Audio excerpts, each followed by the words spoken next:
သူအားအစွမ်းတတိနဲ့ပြည့်စုံစေပြီ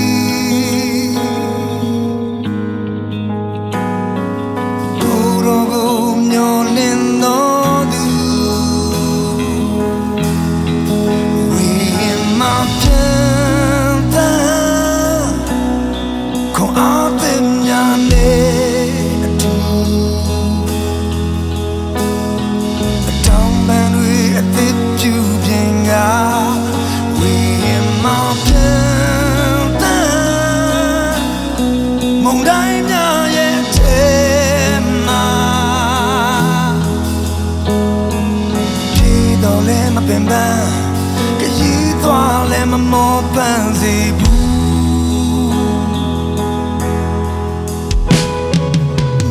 နေတော်သူအား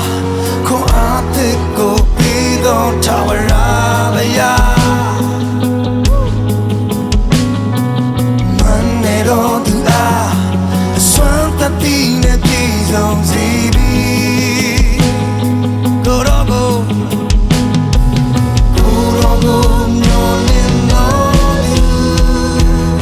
Come on ဝေ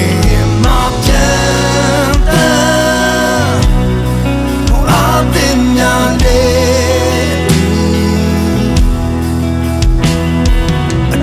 ဘန်တွေအသစ်ပြုပြင်ကဝိမာပြန်သာမုန်တိုင်းများရဲ့ထဲမှာဒီတော့လည်းမပင်ပန်းကြည်သွားလည်းမမောပန်းစေဘူး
ထိုဘုရားသည်မောသောသူတို့အားခွန်အားကိုပေးတော်မူ၏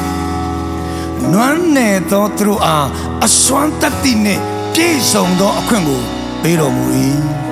Praise the Lord လူပြိုတို့သည်မော၍ပင်ပန်းခြင်းသို့ရောက်ကြလိမ့်မည်လူလင်တို့သည်လည်းထိမိ၍လဲကြလိမ့်မည်ထာဝရဘုရားကိုမျှော်လင့်သောသူတို့မူကားအားပြည့်ကြလိမ့်မည်ဝါရွှေလင်းရုံကဲ့သို့မိမိတို့အတောင်ကိုအသစ်ပြုပြင်ကြလိမ့်မည်ပြေးတော်လည်းမပင်ပန်းခရီးသွားတော့အခါမမောရကြ Amen. Praise the Lord. Amen. God bless you. God bless you. God bless you. Amen. God bless you.